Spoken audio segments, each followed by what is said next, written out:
Good evening or morning or whatever time of the day it happens to be. Welcome one, welcome all to the Writer's Black Podcast. I'm your host, Greg Nikes, back in the saddle again as the Greek poet once wroteth.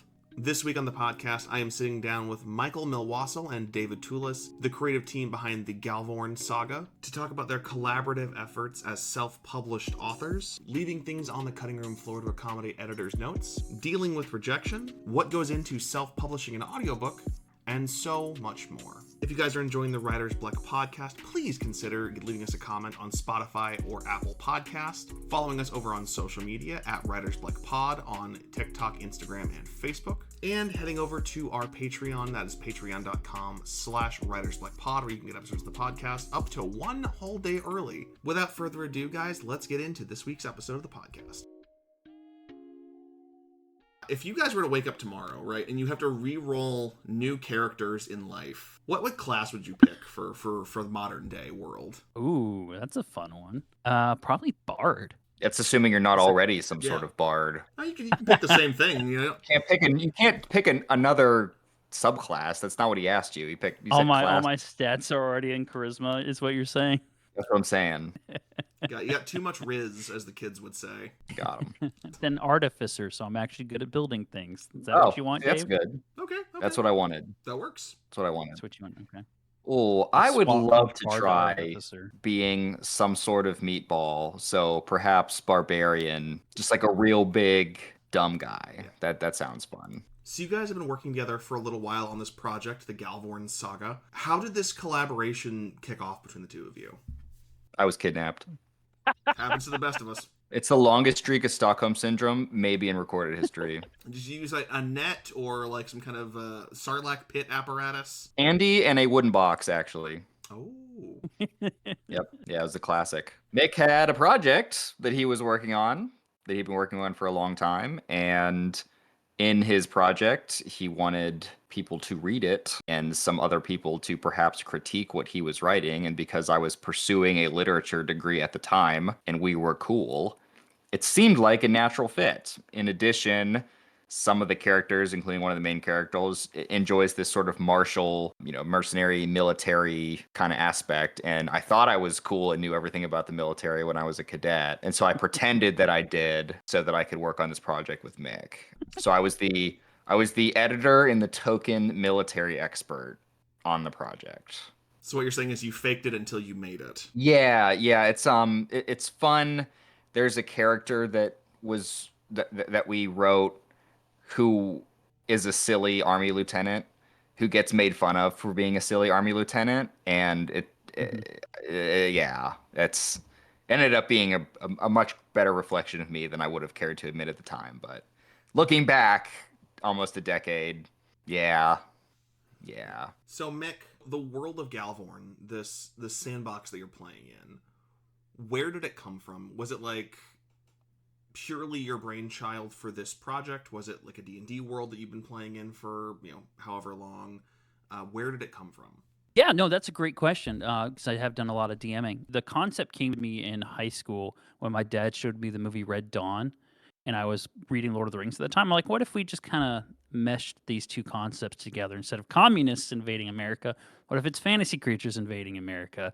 And so I held on to that idea and I just world builded for like a decade. And then after college, I was like, all right, let's try and write this thing. And I brought Dave on as a critique editor guy because he was someone I knew was like, Dave's honest. Dave will tell me if this is a waste of time and I should drop it.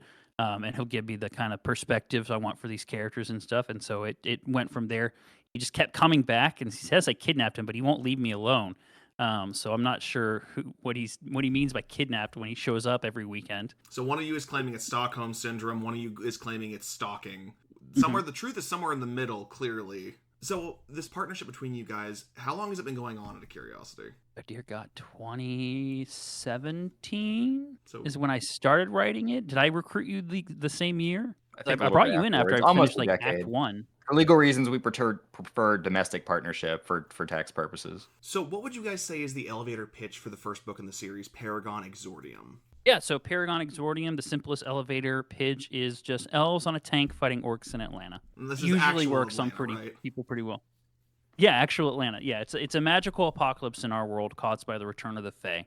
If you like the sound of apocalypse and magic stories set in the real world, modern day time, you're gonna have a blast. What was the Uh, moment where you made the decision that this is going to be, I guess, a reverse isekai story? I mean, that was kind of the inception of it. That was like from the very start. It was kind of, I grew up. I love like the original isekai is kind of Chronicles of Narnia in a lot of ways. So I always grew up loving the Chronicles of Narnia, the idea of other fantasy worlds. So I was like, I really want to. I would love a story where instead of us going somewhere else, the other thing came to us.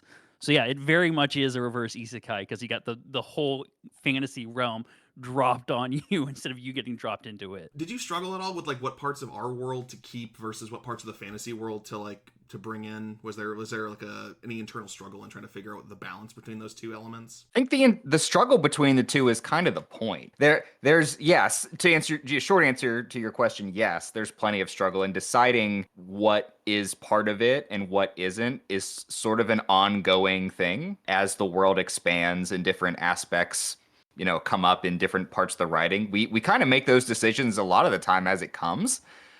We have a pretty good basis of certain things like magical creatures, and our kind of baseline for things like that is if it's been imagined, cryptids and mythology, like that generally indicates that it's probably real in some form or fashion. So most things get a blanket pass. Uh, as far as like landscape and things of that nature, that's very like come as it is. And the changing landscape and the nature is sort of an ongoing theme, I guess. Is depending on Yeah. what type of story it actually is the landscape can play a big part into juxtaposition. I mean, the Atlanta, like Mick mentioned, is a city where there's two cities dropped on top of each other. And so it's very starkly divided between the Fey kind of area and modernity. I mean, that ties into to how it's not just a reverse isekai, right? Because this Fey world is technically, and that's part of the mystery of the whole story. It's part of the world building of all of it. Is it's technically our world.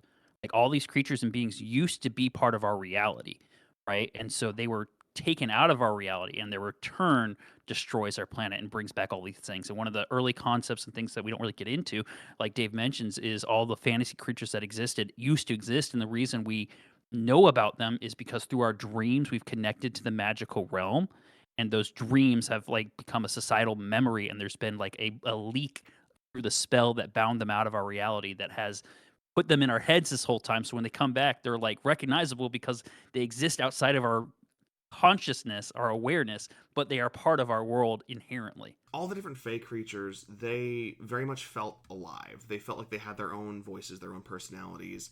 When crafting these characters, what inspiration did you draw from for them? Was it classical folklore? Was it more traditional fantasy elements? I have a stack of Middle Earth and Tolkien books about this high. The like a dictionary of Tolkien, an encyclopedia of Tolkien. Most of the Elvish and fantasy language is drawn from Tolkien's work, or based on, or inspired by Tolkien's work, and some of Christopher Paolini's work. So those are the major elements and inspirations for those things. What goes into independently publishing such an ambitious project? And when it comes to that, marketing what you know is going to be a series with just the first Right. book coming out. Over 100 rejections from traditional publishers. Uh, we looked at going the traditional route, and that plays into a lot of elements of this. Is we spent over a year querying our story once it was done. The universal feedback we got over and over and over again was this is cool or this is unique. It's either not the market, not what the market's going for right now. The market wants ACOTAR and things of that nature, Northwing, all that. Your debut author with a 550-page, well, at that point it was 700-page fantasy novel, which is one of the hardest novels, like things to publish and succeed with.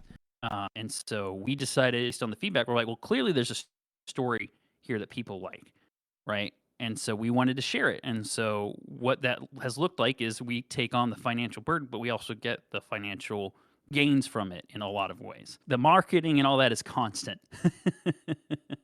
It is a constant struggle and battle, an uphill battle. But if you get me or Dave in front of someone, we're pretty good at getting it across. It's just a real question of how do we get in front of enough people and find the people that are going to enjoy and read this. I guess I'd never thought of that in terms with getting something published by a bigger group, that they'd look at page size as a bad thing. When you have to go back in and you have to do the edits and do the revisions to shrink it down to, you said from 700 to 500 pages roughly, how do you decide what gets left on the cutting room floor? Is it just reworking things into smaller sentences, or is it we're going to take this idea and we're going to push it to a later entry in the series? Well, that was mostly formatting, frankly. The which was 750 to convenient. 550 was genuinely, that was all formatting.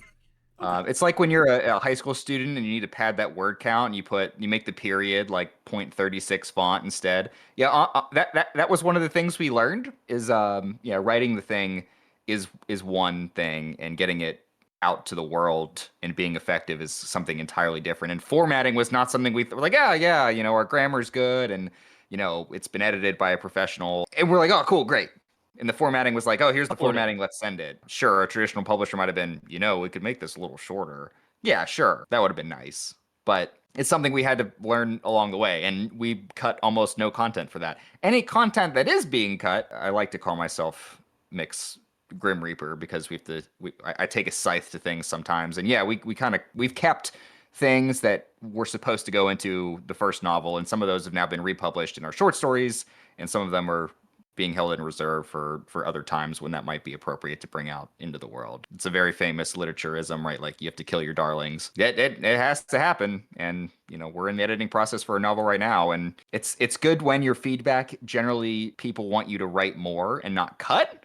But sometimes things get the axe, and, you spent hours on it, your blood, sweat, and tears. It does sort of hurt. It's not because it was bad. It's because it just doesn't quite fit. And we do our best to hang on to it for later. So you guys have the audiobook version of Paragon out. What was that process like as an independent publishers? What was it like finding like the right voice to portray your characters? Yeah, I mean, it's a daunting process, because like you got to find the right voice. And with a book with over 40 characters, that right voice has to be the right voices over and over again, right? But also, producing an audiobook is super expensive. And when your book is over 231,000 words, it gets even more super expensive. So we got very lucky, and we're very blessed to have a lot of applicants, a lot of auditions. But the guy we ended up going with, Cormac had never narrated an audiobook before, which he didn't tell me until after I hired him, because I couldn't tell from his audition. And he embodied the character. I liked his voice. We shared a bunch of voices with other people. We got feedback from other people. And it was one of the only voices where, like, this is a male narrator who isn't making me cringe when I hear their female voices. So that was a big element to it, because I'm very picky with my audiobooks and having male narrators. He also was willing to do royalty shares with us. So we didn't have to pay him a flat out fee. He basically was like, I have faith in this project, so I think it is a better long-term investment for me to split the royalties with you down the line than for you to pay me up front. It has been incredibly well received. He does a phenomenal job. It was a ton of fun working with him, and him being like, hey, give him a list of ideas and stuff. He said, hey, like this basilisk, is it okay if I like experiment and try some new stuff with that? And I was like, yes, absolutely. And now there's like fan fiction about the basilisk because of what he does with his voice for the character. We do have him for a short story in our short story collection. Yep. I dare say that he was correct about the royalty share thing working out for him. I haven't crunched the numbers recently, but about a third of our book sales are audiobooks, which is way higher than I thought it would ever have been. But that's a significant chunk of change, and frankly, he made it come to life, and so we owe him a lot for that. So we'd love to shout him out as he can. I know he's a busy guy now, so hopefully this is helping on that front too. Yeah, fingers definitely crossed. What's the process like for getting an audiobook? Like once it's it's recorded, it's edited, it's done. What's the process like for getting it on a platform like Audible? Is it just like publishing independently through things like Amazon, or is it a little bit more in-depth? I mean, it depends on how you do it. So ACX is the program we used, which is where we were able to do the royalty share. And so in exchange for that, using that program, we went exclusive. So it is only available on Audible for Paragon Exordium because of the royalty share system we used. And so you can upload your manuscript, you can claim your book when it's on ACX, and you go in, you can do auditions through the app. And there's multiple options you can offer, like, hey, payment up front, or royalty share, or partial payment and a percentage royalty share. There's multiple different options. So then it becomes, once you have your narrator selected through ACX, they do all the production, and you review and approve chapters as they come through. Otherwise, like with Apocrypha, we're going wide. That's been much more intense where I've had to. Well, so the fun thing with Apocrypha, it's 11 short stories with 13 narrators for it. We have a different narrator for every short story, and one short story is 2 narrators because it's a married couple, and it's a really fun way to build on that dynamic. So that's been different. But we have a producer we basically hired on to do all the editing and patching and stuff. And so once that's done, he'll provide me with a file, and I'll have to choose a production place. Like you can do Audible, you can do ACX. There's a bunch of different ones that I have to do more research on about which one's going to be the best for that wide production. But like I can't sell Exordium directly to someone. Whereas this one, I'm hoping to go wide so we can sell it directly from our website to make it even more accessible and we can get more royalties. Because we're losing half of the royalties to our co-author, but then actually a fourth of the royalties because Audible takes half of the overall royalties. So we're getting a fourth of the payout for one of our biggest money makers, which is rough, but that's the give and the take as opposed to going into severe debt trying to get it produced. And it has got wide distribution, which you can't eat wide distribution, but like it's been nice. You know. It is international. Yeah, I know I'm definitely the kind of person that I am a very slow reader, so I do really enjoy a good audiobook. And then I'll go out and I'll buy the physical copy as my trophy. Yep, I have to. If I like an audiobook, I have to have a physical copy for my shelf. It seems like you guys have a really good energy together. When it comes to having multiple creative people on a project, there can occasionally be balancing issues. How do you guys maintain working together so seamlessly without ripping each other's heads off, for lack of a better term? I mean, everything we collaborate on is any butting of heads is going to increase the strength of the story. Any different disagreements as we have, we don't really get mad or upset with each other about it because it gives us an opportunity to pitch ideas back and forth until we both reach a conclusion that we agree on. If it's something where we're both like dug down into the sand, right? Both got our boots in the ground. Then I just bring my wife in. I'm like, okay, which of these ideas you like better? I'm not going to tell you whose is whose, right? And so she's very intimately familiar with the story and the whole process and stuff. So she's kind of like that helps us delegate between us. But it's very much we both have our different roles. And there's a lot of back and forth. I usually do most of the primary first drafting, and then it's Dave's job to come in and cut it up and slice it, make sure it makes sense, and tell me if something's bad. And then I get the fun of when he wants to take a chapter or there's sections of characters he wants to do, I get to just reverse the role, and I enjoy getting to play that other part because then I get to get back at him for anything I'm holding against him from previous times, right? And then, Dave, how do you level the playing field in those situations when he's getting back at you? I know my time is coming due to projects that are upcoming and that he's going to have his way to do it. Honestly, the way to balance it out is to present him the best thing possible so that when he shoots at full holes, I know that, it's not low-hanging fruit, right? I'm not getting got for the simple things, and I'm getting got for things that like we actually want to spend time on and we can mull over and it not be, kind of pedantic little errors. But I tend to not want to show it to somebody unless I know it's absolutely perfect, and I know the perfect will never be. So deadlines are extremely important. So I'm cognizant that he'll get me back when it's time. So there will be balance, as all things should be. So for this first book, Paragon Exordium, who are each of your favorite characters?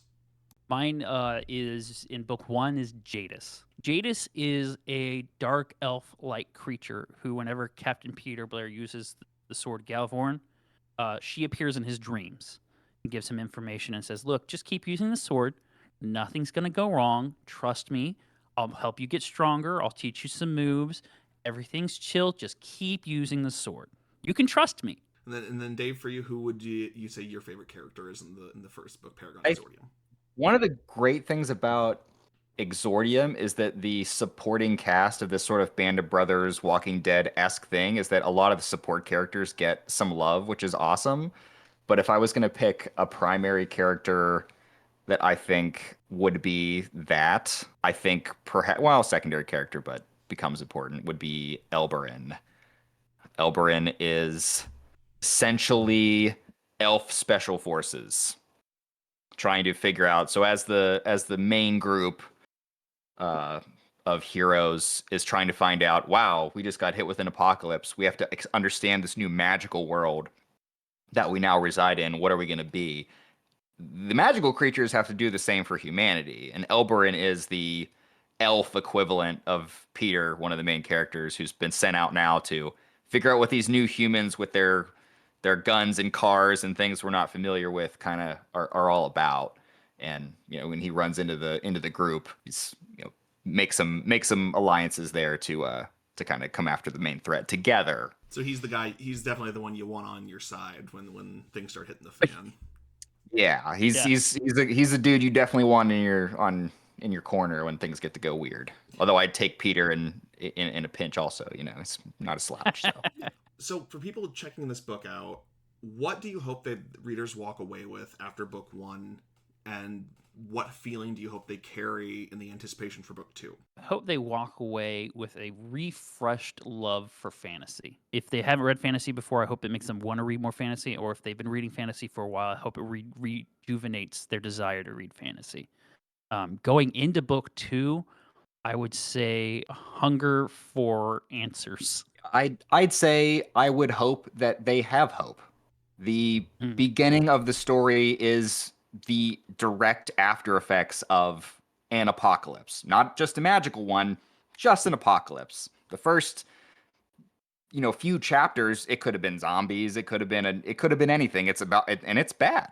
And it's the story is a small group overcoming those obstacles, running into more threats, but ultimately being able to overcome that and kind of bring humans back from the brink in that area. And so the end of the first novel has a lot of hope built into it.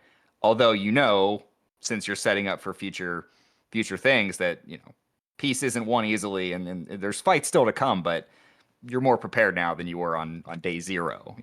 So outside of the Galvorn saga, what future plans do you guys have for your creative endeavors? So where I announced my 5-part sci-fi epic to Mick that he didn't know. That's when you announced the tell-all about Mick. Yes. Oh God. Yeah. In addition to some of the side projects in the Galvorn saga trilogy area, right? There's plenty of opportunity for other future things in the same universe. We've talked about time jumping and exploring different characters maybe further down the line after this story sort of concludes. And as it's a global phenomenon, not just localized, you can take this operation to any different part of the world and kind of set up there and see how different areas are kind of working it. So that's been sort of talked about as well. The pirate princess of the Florida Islands. Oh. Yeah, no, all the stuff I've got, I'm gonna be doing this world for the next 4 decades. Like I'm not we are building out. We have massive plans to continue out in this world. If I get the bug for something else, I'll of course do that. But there's so much room to explore in any conceivable genre within this world that's my plan. That's what I want to do with it. And outside of just books too, like we're working on a board game. We want to watch a board game on Kickstarter in the near future. We've already done some playtests for that. That's based on this world, so we think that's going to be fun. We'd love to do like a D&D style campaign, an RPG kind of playbook and stuff. We've got a lot that we're expanding outside of the books directly, but it's pretty much mostly in this world. What can you tell us about the board game project? I know it's early days, but is there anything you can tell us? And if not, what has the process been like trying to translate this world into this other medium? Oh, see, that's the really fun thing about it.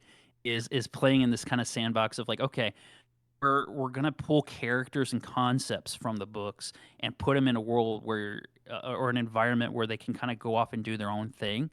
And so playtesting, it's always really fun because it's okay, so we've got the wizard from the book was just out there with a machine gun fighting a gorilla from the back of a Tesla Cybertruck or something, which is nowhere near anything that actually happens in the book, but it's an exploration of these concepts and characters and things. Or oh, the dog got the magic sword and he's running around fighting goblins outside the gates. It's so much fun to have what if worlds within the game.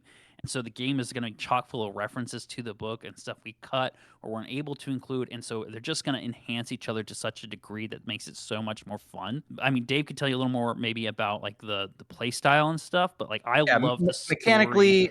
Yeah, mechanically we're creating a survival, basically the board game ism person escapes me a little bit, but it's essentially protecting in building a town of Paragon from outside threats, and it's a race against the clock, right? With limited turns while more and more powerful enemies come to you to have the town ready for this final threat. So you move around the map and collect things and fight existential threats with you and all of your friends, trying to make sure that when the big bad at the end of the campaign comes, you are prepared. And so there's a lot of randomization, so there's hopefully a lot of replayability. And like Mick said, it's been fun to try to graft book things onto game concepts, but it's been way more fun to use book concepts to make the game work better. And so we have a great group of friends who help us with the play testing, and it's been fun so far, but it's definitely something that takes a lot of effort. And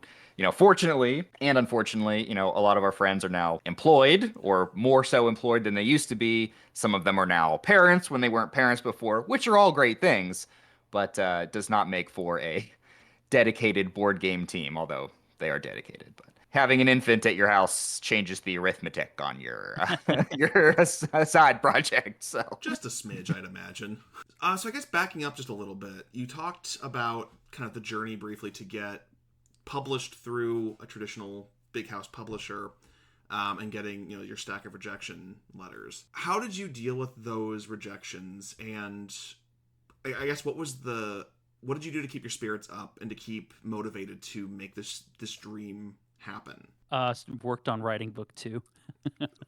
You just kept plowing through. Yeah, because it was not. I mean, it was discouraging for sure, just over and over. This is good. It's not for us. That was the thing, though. There was at no point did we ever get a rejection that was like, this is a load of trash, or you should give this up, or not even like, what are you thinking? It was very polite, very kind, very encouraging in the concept of we had a story. It just wasn't a story anyone else wanted to take a risk on. And we could have done revisions. We could have split the book up and turned it into multiple stuff, but we liked the story we had. It had tested well with audiences we tested it with. And so it was really just like, this is going to happen one way or another. So like we just, while we were doing all that querying, we had already jumped into working on book 2. So it was like, I was going to finish this series regardless of how it got out there. just the insane dedication is very impressive, because as someone who's been trying for years to finish one little itty bitty project, just the slightest like little setback can kind of just derail certain creatives entirely. So I think that is definitely something to aspire to be, is just keep going and plow through it. And I think that's really cool that you guys have been able to do that and to support one another. For book 2, I know it's still in the works. You guys are still in the editing phase on it. Do we happen to have like a tentative release date yet? And if there's anything you guys can share about book 2, what little nuggets can we get to latch our teeth onto? I did not like how I said that. I'm hungry. It'll be out next year. It's a year later than we wanted, but life has thrown about a dozen hand grenades both our directions this year. And so it has been very difficult to get through. But like we're hoping to get it to our editor by the end of the year. It's just right now I'm knee deep in just tweaking things. So it's getting really close. Things we can tell you: Orc Muscle Mommy is gonna be the fan favorite character for sure. People are gonna absolutely love our religiously traumatized Orc Muscle Mommy character. It is. And if you read book 1, it's like, what do you mean orc? Like very different POV. Within that context. It's titled Paragon Attrition. And while I said the first one is like, oh, I'm glad this was hopeful, it's called Attrition.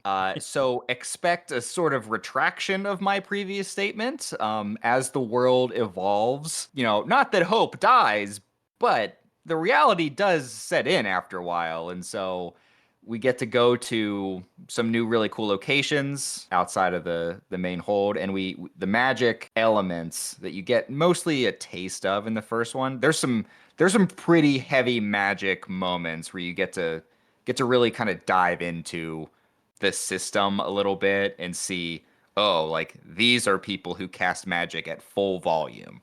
What does this look like? And okay, well, this is your main threat.